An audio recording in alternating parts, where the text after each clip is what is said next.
Hello my dear friends, welcome to S class education. कसे आहात सगळे? मस्त मजेत ना? सो आता आपण कंटिन्यू करणार आहोत 12th स्टँडर्ड बायोलॉजीमध्ये chapter number I think 4, that is principles of inheritance and variation N C R T. First video मी ऑलरेडी अपलोड केलेला आहे, ज्यामध्ये आपण खूप साऱ्या बेसिक गोष्टी पाहिल्या होत्या. त्यासोबतच वन कॉन्ट्रास्टिंग कॅरेक्टर यूज करून आपण कशा पद्धतीने पनेट स्क्वेअर तयार करतात हे सुद्धा पाहिलेलं होतं. टेस्ट क्रॉस आपण कव्हर केलं होतं. मेंडल्सचे कोणते कोणते सक्सेसफुल इव्हेंट्स आहेत किंवा का सक्सेसफुल झाले किंवा फेल्युअर्स कोणते होते हे आपण पाहिलं. आणि आता आपण मूव्ह ऑन करणार आहोत. मेंडलने जे 3 लॉज दिलेले आहेत, हे लॉज कशावरती बेस्ड आहेत? मोनोहायब्रिड प्रोसेसवरती बेस्ड आहेत. इथे कुठेही डायहायब्रिडचा अजून उल्लेख नाहीये. सो हे सगळे जे लॉज, आता आपण 2 लॉज पाहणार आहोत, हे सगळे मोनोहायब्रिड प्रोसेसवरतीच डिपेंड आहेत. सो 2 लॉज कोणते आहेत? फर्स्ट लॉला आपण म्हणणार आहोत लॉ ऑफ डॉमिनन्स आणि सेकंड लॉला आपण म्हणणार आहोत लॉ ऑफ सेग्रिगेशन. सो डॉमिनन्सवरूनच तुमच्या लक्षात आलं असेल की या ठिकाणी जे आपण डॉमिनंट कॅरेक्टर्स पाहिले होते कॅपिटल टी स्मॉल टी मध्ये किंवा कॅपिटल टी मध्ये, डॉमिनंट काय होतं? कॅपिटल टी डॉमिनंट होतं. सो या ठिकाणी कुठेतरी डॉमिनंट कॅरेक्टर्सचं काहीतरी असणार आहे, हे तुम्हाला कळलं असेल. सो तेच या ठिकाणी सांगितलेलं आहे मेंडल यांनी लॉ ऑफ डॉमिनन्समध्ये, की characters are controlled by discrete units called as factors. As आपण पहिल्या व्हिडिओमध्ये पण पाहिलं होतं की मेंडल यांना माहिती होतं की काहीतरी ट्रान्सफर होत आहे पॅरेंट्सच्या बॉडीमधून प्रोजनीकडे, जेणेकरून कॅरेक्टर्स आपल्याला सिमिलर पाहायला मिळत आहेत. पण ते काहीतरी काय आहे हे मेंडलला तेव्हा माहिती नव्हतं. आता आपल्याला माहिती आहे की ते जीन्स आहेत, ते क्रोमोझोम्स आहेत, ते डीएनए आहे, पण त्या कालावधीमध्ये हे माहिती नव्हतं. मग त्यामुळे त्यांनी काय केलं की त्याला एक फॅक्टर्स असं नाव दिलं. आता हे फॅक्टर्स कसे आहेत? डिस्क्रीट आहेत, डिस्क्रीट युनिट आहेत, हे तुम्हाला माहिती असलं पाहिजे. आणि जे पण आपल्या बॉडीमधले कॅरेक्टर्स आहेत ते सगळं कंट्रोल कोणी केलेलं आहे? फॅक्टर्सने, किंवा आजच्या कालावधीमध्ये म्हणजे आत्ताच जर आपण म्हटलं तर जीन्सने. ओके. फॅक्टर्स नेहमी पेअर्समध्ये असतात, अर्थात जीन्स पण नेहमी पेअरमध्ये असतात. एक मदरचा आहे, एक फादरचा आहे. So factors are always in the pairs. हे तुम्हाला तिन्ही पण पॉईंट्स लक्षात ठेवायचे आहेत, कारण हे तिन्ही पॉईंट्स लॉ ऑफ डॉमिनन्सला डिस्क्राईब करतात. सो तुम्हाला इनकरेक्ट करेक्ट ओळखा किंवा ऑड मॅन आउट हे सेंटेन्स ओळखा, अजून काय येऊ शकता, असे बरेचसे काही काही प्रश्न याच्यावरती येऊ शकतात. आता एका डिसिमिलर पेअरमध्ये, डिसिमिलर म्हणजेच काय, जे हेटेरोझायगस आहे त्याच्यामध्ये. ओके. हेटेरोझायगस पेअरमध्ये फॅक्टर्सच्या one member of the pair dominates the other. Obviously एक डॉमिनंट असणार आहे, रिसेसिव्ह असणार आहे. सो जे डॉमिनंट पेअर आहे ते डॉमिनेशन शो करणार आहे, आणि रेसेसिव्ह पेअर काय होणार आहे? याला एक्सप्रेस नाही होऊ देणार. ओके. सो रेसेसिव्हला एक्सप्रेस न होऊन देण्याचं काम कोणाचं आहे? डॉमिनंट पेअरचा. सॉरी, डॉमिनंट ट्रेडचा. ओके. सो आता या ठिकाणी जो डॉमिनंट ट्रेड आहे दॅट इज टॉल, हे काय करणार आहे? ड्वार्फला एक्सप्रेस नाही होऊ देणार. म्हणजे जे प्लांट्स येतील ज्याच्यामध्ये अशा पद्धतीने हायब्रिड स्ट्रक्चर असेल ते नेहमी टॉलच असणार आहेत. ओके. सो बेसिकली हेच मेंडलला सांगायचं आहे की जेव्हा डिसिमिलर पेअर ऑफ फॅक्टर्स असणार आहेत किंवा जेव्हा हेटेरोगॅमस फॅक्टर्स असणार आहेत, तेव्हा त्याच्यामध्ये जे डॉमिनंट कॅरेक्टर आहे तर तेच दिसतं आपल्याला, ऑदर डॉमिनंट जे आहे तर ते दिसत नाही. Okay. So the law of dominance is used to explain the expression of only one of the parental character in the monohybrid. आणि हे कशामध्ये पाहायला मिळतं आपल्याला? F1 मध्ये. F2 मध्ये तर सगळेच दिसतात, पण F1 मध्ये आपल्याला फक्त डॉमिनंट जे आहे तर तेच पाहायला मिळतं. रिसेसिव्ह कॅरेक्टर पाहायला मिळत नाही. जे पण रिसेसिव्ह कॅरेक्टर असेल ते सगळे F2 पासून पाहायला मिळतात. ओके. सो या ठिकाणी F1 चा जो रेशो असणार आहे दॅट इज 3:1. याचा अर्थ 3 पॅरेंट प्रमाणे दिसतात, आणि या ठिकाणी जे 1 आहे ते थोडंसं वेगळं असणार आहे. फॉर एक्झाम्पल, जर आपण कालच्याच व्हिडिओचं एक्झाम्पल घेतला, टॉल आणि टॉल आपल्याकडे आहे. आपण काय घेतले होते? होमोझायगस पॅरेंट्स घेतले होते. एक आहे डॉमिनंट, एक आहे रेसेसिव्ह. याच्यामधून आपल्याला टी गॅमेट मिळाला, कॅपिटल टी, इथून आपल्याला स्मॉल टी गॅमेट मिळाला. जर आपण कॅपिटल टी, स्मॉल टीचं सेल्फिंग केलं तर आपल्याला या ठिकाणी अशा पद्धतीने जे 4 रिझल्ट्स आहेत तर ते पाहायला मिळतील F2 जनरेशनचे. ही आहे आपली F1 generation. So T T T T. आता या ठिकाणी आहे कॅपिटल टी स्मॉल टी आणि स्मॉल टी. तुम्ही जर या ठिकाणी पाहिलं तर हे जे 3 जे आहेत, ओके, हे 3 काय असणार आहेत? टॉल असणार आहेत. अर्थातच सगळ्यांमध्ये टी डॉमिनंट आहे. बट तुम्ही जर या ठिकाणी हा छोटावाला पाहिला स्मॉल टी, तर हा कसा असणार आहे? ड्वार्फ असणार आहे. त्यामुळे या ठिकाणी रेशो काय तयार झाला? 3 टॉल असणार आहेत आणि 1 ड्वार्फ. सो फिनोटायपिक रेशो काय आहे? 3:1. अगेन आपण जर जिनोटायपिक रेशो पाहिले तर जिनोटायपिक मध्ये काय होणार आहे? जे हे 2 आहेत, हे 2 जे आहेत तर ते येणार आहेत 1:1च्या रेशोमध्ये. आणि या ठिकाणी हे जे 2 आहेत तर ते एकच असल्यामुळे या ठिकाणी मध्ये येणार आहे 2. सो जिनोटायपिक रेशो आहे 1:2:1 आणि फिनोटायपिक रेशो आहे 3:1. ओके. आणि हे फक्त कशामध्ये सांगितलं होतं? F1 मध्ये. पण जे F2 जनरेशन आहे त्यामध्ये डॉमिनंट असो किंवा रेसेसिव्ह असो, दोन्ही पण कॅरेक्टर्स डिस्प्ले होतात. आपण सध्या फक्त F1 बद्दल पाहतोय, डॉमिनंट बद्दल, त्याच्यामुळे आपण इथे F2 नाही डिस्कस करणार आहोत. ओके. पण तुम्ही या ठिकाणी पाहिलं असेल की F1 मध्ये ज्याप्रमाणे तुम्हाला फक्त आणि फक्त डॉमिनंटच कॅरेक्टर पाहायला मिळतात. तेच जर तुम्ही पनेट स्क्वेअर ड्रॉ केलं तर तुम्हाला F2 मध्ये 3:1 चा रेशो पाहायला मिळेल, की ज्या ठिकाणी तुम्हाला 3 जे आहेत ते टॉल पाहायला मिळतात आणि 1 ड्वार्फ कॅरेक्टर पाहायला मिळते F2 मध्ये. F1 मध्ये मात्र तुम्हाला या ठिकाणी फक्त डॉमिनंट कॅरेक्टर तीच म्हणजे टॉलच पाहायला मिळणार आहे, भलेही ते हायब्रिड टॉल असलं तरी पण. ओके. आफ्टर दॅट नेक्स्ट आहे लॉ ऑफ सेग्रिगेशन. आता सेग्रिगेशन म्हणजे काय याच्यावरती आपलं ऑलरेडी डिस्कशन झालेलं आहे. आय होप की तुम्ही प्रिव्हियस सगळे व्हिडिओज क्रमाने पाहताय, जेणेकरून तुम्हाला प्रॉपरली समजेल. कारण तुम्ही जर मध्येच व्हिडिओज पाहिले मध्येच नाही पाहिले तर तुम्हालाच परत प्रॉब्लेम होईल. लॉ ऑफ सेग्रिगेशनलाच आपण लॉ ऑफ प्युरिटी असं पण म्हणतो. अजून एक गोष्ट सांगायची राहिली ते म्हणजे लॉ ऑफ प्युरिटी जे आहे किंवा लॉ ऑफ सेग्रिगेशन जे आहे तर ते युनिव्हर्सली ॲक्सेप्टेबल आहे, म्हणजे प्रत्येक जीनमध्ये प्रत्येक क्रोमोझोममध्ये असं होतंच. बट लॉ ऑफ डॉमिनन्स प्रत्येक जीनमध्ये होत नाही. याचे एक्सेप्शन्स आहेत म्हणजे को डॉमिनन्स, इनकम्प्लीट डॉमिनन्स, जे की आपण नेक्स्ट पेजवरती पाहणार आहोत. बट लॉ ऑफ सेग्रिगेशन किंवा प्युरिटी ऑफ गॅमेट हा जो लॉ आहे तर याला हा काय आहे युनिव्हर्सली एक्सेप्टेबल आहे. प्रत्येक ठिकाणी प्रत्येक जीन्समध्ये प्रत्येक ॲनिमलमध्ये कुणाच्याही बॉडीमध्ये हा लॉ फॉलो केलाच जातो. Okay. This law is based on the fact that alleles do not show any blending. आपण पहिल्यांदाच पाहिलेलं होतं की ॲलिल्समध्ये कुठल्याही प्रकारचं ब्लेंडिंग आपल्याला पाहायला मिळत नाही आणि त्याच्यामुळे जे पण कॅरेक्टर्स आहेत ते इतर टॉल असतात किंवा इतर ड्वार्फ असतात, त्यांच्यामधली रेंज आपल्याला पाहायला मिळत नाही. And that both the characters are recovered as such as in the F2 generation, though one of these is not seen at the F1 generation. जसं की तुम्ही या ठिकाणी पाहिलं की F1 जनरेशनमध्ये आपल्याला फक्त टॉलच पाहायला मिळालं होतं, ड्वार्फ पाहायला मिळालं नव्हतं. बट F2 जनरेशनमध्ये जे ड्वार्फ आपल्याला पाहायला मिळालं ते मात्र F1 मध्ये नव्हतं. याचा अर्थ काय की F1 मध्ये आपल्याला फक्त एकच कॅरेक्टर डॉमिनंटच कॅरेक्टर पाहायला मिळतं, बट F2 मध्ये आपल्याला पॅरेंटचं दुसरे कॅरेक्टर म्हणजे रेसेसिव्ह कॅरेक्टर सुद्धा पाहायला मिळतं. Okay. So though the parents contain two allele during the gamete formation, the factors or alleles of pair segregate. म्हणजे काय तुम्हाला माहिती आहे की प्रत्येक पॅरेंटच्या बॉडीमधून आपल्याला काय मिळणार आहेत, दोन म्हणजे पॅरेंटच्या बॉडीमध्ये जेव्हा हे तयार होतात, क्रोमोझोम्स तयार होतात, तेव्हा त्यांचे एक पेअर असते. ओके. पेअरमध्ये क्रोमोझोम्स तयार होतात. बट जेव्हा याच्यामध्ये मिओसिस होणार आहे, मिओसिस 1-2, आणि जेव्हा याचं गॅमेटमध्ये कन्व्हर्जन होईल तेव्हा फक्त एकच गॅमेट राहतं. आणि हे असणार आहे सपोज मदरचं, हे असणार आहे सपोज फादरचे गॅमेट. ते दोन मिळून बेबी किंवा झायगोटचे जे क्रोमोझोम आहेत किंवा जे गॅमेट आहेत ते तयार करतात. याचा अर्थ मदर करून एकच आलेलं आलं, मग ते कुठला पण असेल, इतर टॉल्स असेल किंवा डॉर्फचा असेल. सेम फादर करून पण एकच आलेलं आलं, ते पण कुठलाही असू शकतं, डॉर्फ असू शकतं, टॉल असू शकतं. त्याप्रमाणे ते पुढची जनरेशन डेव्हलप होईल जे डॉमिनंट असेल त्याच्यानुसार. Okay. So of course a homozygous parent, आता जर पॅरेंट होमोझायगस असेल तर अर्थात ते कुठला पण एक सिमिलर गॅमेट जे आहे तर ते देऊ शकतं. पण जर हेटेरोझायगस मात्र असेल पॅरेंटचं गॅमेट तर ते मात्र तेच देणार आहे, म्हणजे दोन्ही पण जे आपले गॅमेट्स आहेत त्याच्यापैकी एकच कुठला तरी गॅमेट इक्वल प्रपोर्शनमध्ये देण्याचा प्रयत्न करणार आहे. कारण दोन दोन तर नाही देऊ शकत, म्हणजे पण कुठला एक असेल गॅमेट तर ते गॅमेट म्हणजे एक ट्रेड जे असेल गॅमेटमध्ये तर ते देण्याचा प्रयत्न करणार आहे. So heterozygous one produces two kinds of gamete, each having one allele with equal proportion. आता जे आपण डॉमिनंट लॉ आहे त्याचे काही एक्सेप्शन्स पाहणार आहोत, दॅट इज इनकम्प्लीट डॉमिनन्स. आता इनकम्प्लीट डॉमिनन्स काय आहे आपण थोडक्यात पाहूया. आपल्याकडे एक फ्लावर आहे, फ्लावरचं नाव तुम्हाला लक्षात ठेवायचं आहे. या फ्लावरला आपण स्नॅपड्रॅगन किंवा अँथ्रिझायनम किंवा याला आपण डॉग फ्लावर असं म्हणतो. सो हे तुम्हाला नाव लक्षात ठेवायचं आहे. डॉग फ्लावर, स्नॅपड्रॅगन सगळे नावं लक्षात ठेवायचे कारण सगळे इन्सिडेंटने दिलेले आहेत. याच्यामध्ये आपल्याला काय पाहायला मिळणार आहे, इनकम्प्लीट डॉमिनन्स. काय असतं इनकम्प्लीट डॉमिनन्स? माझ्याकडे एक रेड फ्लावर आहे, माझ्याकडे एक व्हाईट फ्लावर आहे. दोन्ही पण काय आहेत, स्नॅपड्रॅगन आहेत. दोघांचं जिनोटाइप काय आहे, R capital capital small small. याच्यावरून तुम्हाला कळलं असेल की हे डॉमिनंट आहे, हे रेसेसिव्ह आहे. ओके. इथून आपण एक कुठला पण एक घ्यायचा कारण दोन्ही पण होमोझायगस आहेत. सो कुठला पण एक गॅमेट, एक ट्रेड आपण इथून घेतला, इथून पण आपण एक ट्रेड गॅमेटमध्ये घेतलेला आहे. जेव्हा स्मॉल आर आणि कॅपिटल आर क्रॉस ओव्हर होईल तेव्हा आपण जे आतापर्यंत शिकलेलो आहोत त्याच्या अनुसार आपल्याला या ठिकाणी डॉमिनंट कॅरेक्टर म्हणजे रेड फ्लावर मिळायला पाहिजे होतं. बट या ठिकाणी रेड फ्लावर न मिळता पिंक आणि रेडचं मिक्सचर, व्हाईट आणि रेडचं मिक्सचर आपल्याला या ठिकाणी पिंक फ्लावर मिळतं. असं का झालं? आपण तर पाहिलं होतं की मेंडल म्हणाले होते की ब्लेंडिंग नाही होत, माहिती असं कसं झालं?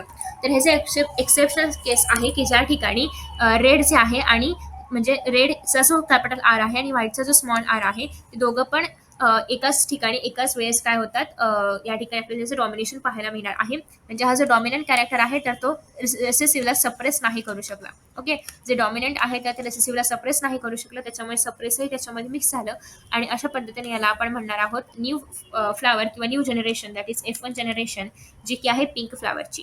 सो या ठिकाणी सगळेचे सगळे पिंक फ्लावर जे आहेत तर ते प्रोड्यूस झाले. आता या पिंक फ्लॉवरमधून जेव्हा आपण पुढे रिप्रोडक्शन करू तेव्हा आपल्याला F2 जनरेशन मिळणार आहे. आणि या F2 मध्ये मग आपल्याला रेड एक फ्लॉवर मिळेल, एक व्हाईट एक मिळेल आणि दोन काय मिळणार आहेत, पिंक मिळणार आहेत, जेव्हा आपण पीचं सेल्फिंग करू रिटर्न तेव्हा. ओके. सो जेव्हा आपण पी म्हणजे कॅपिटल आर स्मॉल आरचं सेल्फिंग करू तेव्हा आपल्याला अशा पद्धतीने पनेट स्क्वेअरमध्ये मिळणार आहे की एक खूप जास्त रेड असेल, एक खूप जास्त व्हाईट असेल आणि दोन्ही पिंक पिंकचे कलरचे असतील. तर तुम्ही जर या ठिकाणी पाहिलं तर 1:2:1 हा काय येणार आहे याचा जिनोटायपिक रेशो. ओके. कारण आर आर आहे, capital small R, capital small R, small R, small R. त्यासोबतच इथे रेड आहे, दोन पिंक आहेत, एक व्हाईट आहे. सो 1 रेड 2 पिंक 1 व्हाईट अशा पद्धतीने फिनोटायपिक रेशो पण तुम्हाला या ठिकाणी पाहायला मिळतोय. सो तुम्ही जर पाहिलं तर इनकम्प्लीट डॉमिनन्स एक खासियत आहे की या ठिकाणी फिनोटायपिक आणि जिनोटायपिक रेशो कसा आहे, सेम आहे. ओके. या ठिकाणी फिनोटायपिक आणि जिनोटायपिक रेशो कसा आहे, सेम आहे. मला वाटलं त्याला बॉक्स वेल पण हे दिसतच नाहीये. ओके, जाऊ दे, नो प्रॉब्लेम, काढून टाकूया आपल्याला. ओके. या ठिकाणी फिनोटायपिक आणि जिनोटायपिक रेशो कसा आहे, सेम आहे.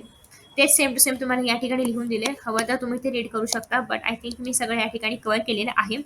फक्त तुम्ही जर पाहिलं तर प्रिव्हियस याच्यामध्ये आपण पाहिलं होतं अकॉर्डिंग टू द मेंडेल हा रेशो किती होता, फिनोटाईपचा 3:1 होता. बट आता तो बदललेला आहे, तेच या ठिकाणी सांगितलेलं आहे की रेशो आता 3:1 न राहता 1:2:1 झालाय due to the incomplete dominance. Okay. After that next हा ओके. नेक्स्ट अजून एक आहे, त्याच्यामध्ये आपण बघूया की जे आपले एन्झाईम्स असतात, ॲज यू ऑल नो की एन्झाईम सबस्ट्रेटला बाउंड होतात आणि एन्झाईम सबस्ट्रेट कॉम्प्लेक्स तयार करतात. सो बेसिकली आपल्याकडे जे एन्झाईम बनवणारे ट्रेड्स आहेत त्याच्यामध्ये काही ट्रेड्स असे आहेत की जे नॉर्मल किंवा कमी एफिशियन्सीवाले एन्झाईम तयार करतात. काही असे आहेत की जे नॉन फंक्शनल एन्झाईम तयार करतात आणि काही असे आहेत की जे एन्झाईमच तयार करत नाहीयेत. ओके. बेसिकली हे नेमकं काय आहे, तर पहिल्या केसमध्ये जर आपण पाहिलं तर मॉडिफाईड ॲलिल्स. मॉडिफाईड म्हणजे काय, जे नवीन आलेले आहेत ते, म्हणजे जे रेसेसिव्ह आहेत ते. मॉडिफाईड ॲलिल्सचा अर्थ काय होतं, जे रेसेसिव्ह ॲलिल्स आहेत तर ते. आणि अनमॉडिफाईडचा अर्थ काय होतं, जे डॉमिनंट आहेत तर ते, जे फंक्शनल आहेत तर ते. ओके. मी फक्त डी लिहिते डॉमिनंटसाठी. Okay, D. Okay. So in this case the modified allele is equivalent to the unmodified allele. या ठिकाणी मॉडिफाईड ॲलेल आणि अनमॉडिफाईड ॲलेल काय असणार आहे, इक्वल असणार आहे. It will produce the same phenotype आणि या ठिकाणी सेम प्रकारचं फिनोटाईप प्रोड्यूस होणार आहे. अगेन 1:1 आणि 1:2:1 सॉरी 1:2:1 फिनोटाईप आणि 1:2:1 जिनोटाईप. ओके. आता तुम्ही जर या ठिकाणी पाहिलं तर जे फर्स्ट केस आहे त्या ठिकाणी ॲटलिस्ट थोडं तरी एन्झाईम फॉर्म होणार आहे. सो त्या ठिकाणी जरी पण तिथे मॉडिफाईड ॲलिल असलं तरी पण ते अनमॉडिफाईड ॲलिल्सच इक्वल आहे, म्हणजे दोघांचं काम सेम आहे किंवा दोन्ही पण सेमच जीन्स प्रोव्हाइड करणार आहे. दॅट इज मॉडिफाईड ॲलिलचं पण आणि अनमॉडिफाईडचं पण. ओके.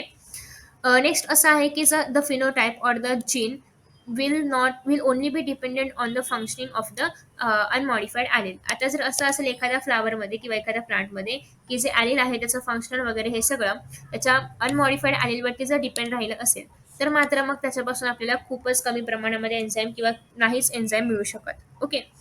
द अनमॉडिफाईड म्हणजे जे फंक्शनल ॲलिल आहे which represents the original phenotype is the dominant allele and the modified allele is general recessive allele. So basically जे डॉमिनंट आहे तर ते आहे या ठिकाणी तुम्हाला पाहायला मिळतं जे अनमॉडिफाईड आहे आणि जे मॉडिफाईड आहे त्याला आपण म्हणणार आहोत recessive ॲलिल. So hence in the example above recessive trait is seen due to the non-functional enzymes or because no enzyme is produced. Okay. So basically above काही reactions मध्ये आपण पाहिलं की is seen due to non-functional enzymes or because no enzymes is produced. या ठिकाणी कुठल्याही प्रकारचे enzyme नाही प्रोड्यूस झाले. थर्ड केसमध्ये कुठल्याही प्रकारचे एन्झाईमच प्रोड्यूस नाही झाले, त्याच्यामुळे आपण या ठिकाणी त्या पूर्ण ट्रेडलाच रेसेसिव्ह ट्रेड असं कन्सिडर करू शकतो. नेक्स्ट आहे ते म्हणजे कोडॉमिनन्स. आता तुम्ही पाहिलं असेल की काही गायी आणि काही काय म्हणतात, गायीचं पार्टनरला काय म्हणणार आपण, बैल. हा, येस. सो गाय आणि बैल आहेत आपल्याकडे. गाय पूर्ण ब्लॅक आहे आणि बैल पूर्ण व्हाईट आहे. तर जे येणारं वासरू आहे ते मे बी ब्लॅक असेल, मे बी पूर्ण व्हाईट असेल गायीसारखं, किंवा मे बी व्हाईट आणि ब्लॅकचं पॅचेस त्याच्यावरती मिक्स असतील. असे असू शकतं की गाई किंवा म्हस किंवा जे पण नसतं बारकं रेडकू किंवा काय म्हणतात त्याला, वासरू. हा, वासरू. तर त्या वासरूच्या बॉडीवरती ब्लॅक आणि व्हाईट दोन्ही पण पॅचेस मे बी येऊ शकतात. सो बेसिकली असं जेव्हा होतं की कॅपिटल आर आणि स्मॉल आर किंवा जे डॉमिनंट आहे आणि जे रेसेसिव्ह कॅरेक्टर आहे दोन्ही पण जेव्हा आपल्याला एकाच ठिकाणी पाहायला मिळतात विदाउट सप्रेसिंग इच अदर, किंवा मी डॉमिनंट आहे तो असा आहे वगैरे असं न दाखवता, तर तेव्हा तिथे आपण म्हणणार आहोत की ते कसं आहे, कोडॉमिनन्स आहे. ओके. सो बेसिकली इथे तुम्हाला एक्झाम्पल कुठला दिलेला आहे तर एबीओ ब्लड ग्रुपचे एक्झाम्पल दिलेलं आहे. एबीओ ब्लड ग्रुपमध्ये तुम्ही जर पाहिलं तर या ठिकाणी सगळ्यात पहिल्यांदा ॲज यू ऑल नो की ब्लड ग्रुप्स अँटीजन्स म्हणजे कुठल्या प्रकारचं अँटीजन प्रेझेंट आहे तर त्याच्यावरून डिसाईड होतं. त्याच पद्धतीने की हे जे प्लाझ्मा मेम्ब्रान आहे म्हणजे जे आपले रेड ब्लड सेल्स आहेत त्याच्या प्लाझ्मा मेम्ब्रानवरती काही शुगर पॉलिमर्स प्रेझेंट असतात. ओके. आणि ते 3 जीन्स कंट्रोल करण्याचं काम करतात. किती? 3 जीन्स. आता हे जे जीन्स आहेत तर ते कसे आहेत? आय ए एक आहे, आय बी एक आहे आणि स्मॉल आय एक आहे. अर्थात त्याला नावं पण माणसानेच दिलेली आहेत. So I A, I B आणि स्मॉल आय हे जे सगळे ॲलिल्स आहेत तर ते आता आपण बघणार आहोत. So a allele I A and I B are produce different slightly sugar आणि जे स्मॉल आय आहे ते अजिबात कुठल्याच प्रकारचं शुगर नाही प्रोड्यूस करत. ओके. सो मग याच्या आधारे आपण डिस्टिंग्विश करू शकतो की त्या माणसाची डायबिटीस काय आहे, त्याला कोणते आजार आहेत वगैरे वगैरे. सो तर या ठिकाणी आय ए आय बी यांचं नेमकं काय आहे, तर आय ए म्हणजे काय, जे पण ए ब्लड ग्रुपवरती आहे. आय बी म्हणजे जे पण बी ब्लड ग्रुपवरती आहे आणि आय म्हणजे जे युनिसेक्स आहे. ओके. युनिसेक्स नाही म्हणते ना त्याला आपण, कशातच नाही. ओके, कशातच नाही असं म्हणूया. सो बेसिकली आय ए आणि आय ए जेव्हा क्रॉस ओव्हर होतील यांच्यामध्ये तेव्हा यापासून काय तयार होणार आहे? एच. ओके. आय ए आणि आय ए मध्ये डॉमिनंट काय आहे? आय एस असणार आहे. त्याच्यामुळे ब्लड काय असणार आहे ऑफस्प्रिंग मध्ये? ए. आय ए आणि आय बी आहे त्याच्यामुळे ए पण येईल आणि बी पण येईल. म्हणजे आपलं जे कोडॉमिनन्सचं कंडिशन आहे ते या ठिकाणीच फुल फॉर्म झालं. या ठिकाणीच काय झालं? फिनिश झालं. ओके. फुलफिल झाला म्हणजे तुम्हाला, सॉरी. आफ्टर दॅट नेक्स्ट आहे I A multiply by I. इथे काहीच नाही आहे. सो तुम्ही मे बी ओ कन्सिडर करा किंवा नाही करा. आता इथे आय काय आहे? आय ए काय आहे? डॉमिनंट आहे ओव्हर द स्मॉल आय. त्याच्यामुळे इथे ब्लड ग्रुप काय येणार आहे? ए. आय बी आणि आय ए मध्ये अगेन आय ए बी परत कोडॉमिनन्स. आय बी आणि आय बी मध्ये परत बी येणार आहे, कारण आतापर्यंत तुम्ही जर पाहिलं तर हे कसं आहे? डॉमिनंट आहे. सो डॉमिनंट डॉमिनंट डॉमिनंट येणार आहे. I B multiply by small I आहे. अगेन या ठिकाणी डॉमिनंट आहे आय बी. सो आन्सर येणार आहे आय बी.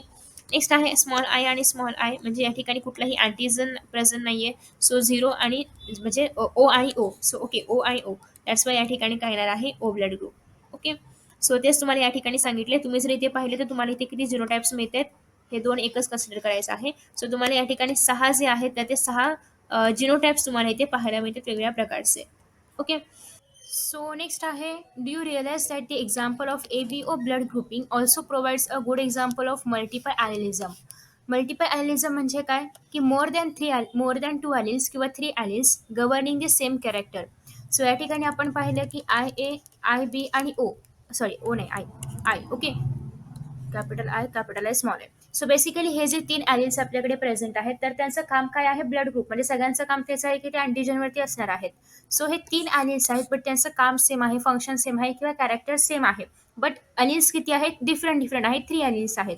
सो त्याच्यामुळे आपल्याला या ठिकाणी मल्टिपल ॲलिलिझम सुद्धा पाहायला मिळते.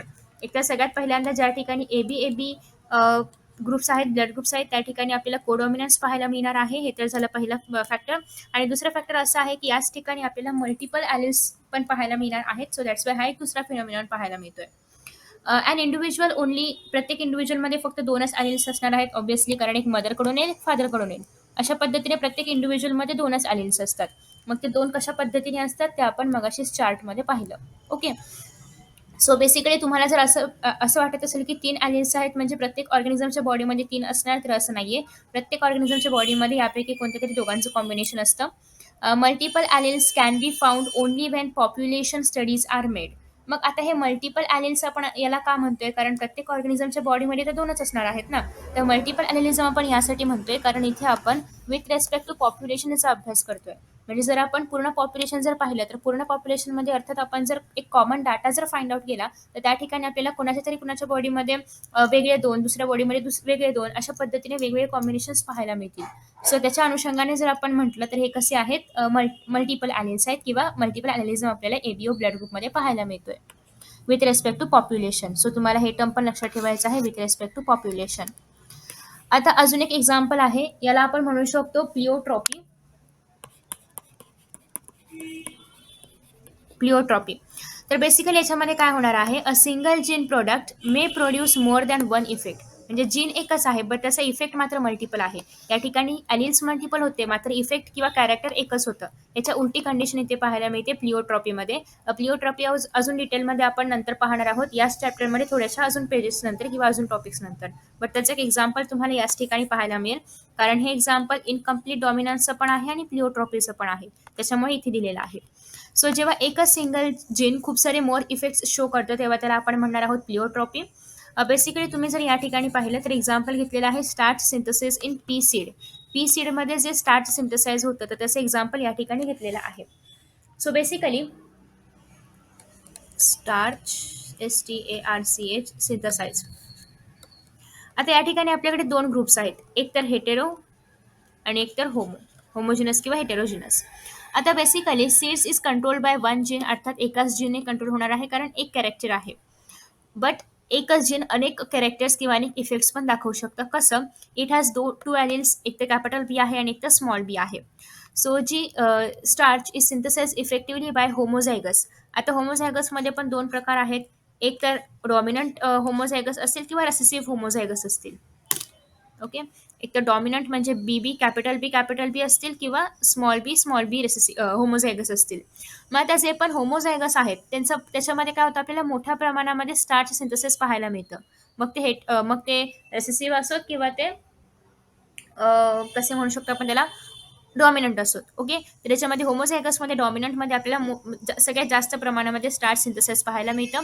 त्यासोबतच या ठिकाणी जे सीड आहे तर त्या सीडचा आकार पण कसा आहे, राऊंड आहे. ओके, हे जर आपण स्मॉल बी मध्ये पाहिलं तर याच्यामध्ये लेस एफिशियन्सी आहे स्टार्चची. सो या ठिकाणी लेस एफिशियन्सी आहे आणि स्टार्चचा अमाऊंट पण कसा आहे, कमी आहे. ओके, अगेन नेक्स्ट आहे ते म्हणजे हेटेरोझायगस.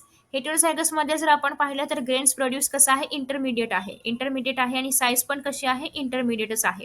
या ठिकाणी साईज कसा आहे, राऊंड आहे. या ठिकाणी साईज साधारणतः व्रिंकल्ड असते. ओके, साईज शेप कसा आहे, व्रिंकल्ड असणार आहे. ओके, कॅपिटल बी मध्ये साईज कशी आहे, राऊंड आहे. स्मॉल बी मध्ये साईज कशी आहे, व्रिंकल्ड आहे. आणि जे हेटेरोझायगस आहे त्या ठिकाणी आपल्याला इंटरमिडिएट साईज पाहायला मिळते. सो तुम्ही जर साईज कन्सिडर केली तर या ठिकाणी तुम्हाला इनकम्प्लीट डॉमिनन्स सुद्धा पाहायला मिळतोय. सो बेसिकली तेच एक्झाम्पल या ठिकाणी प्लिओट्रॉपीचा पण घेणार आहोत. स्टार्च सिंथेसाइज इन पी प्लांटमध्ये या ठिकाणी एकच जीन आहे ते मोर दॅन वन इफेक्ट दाखवणार आहे.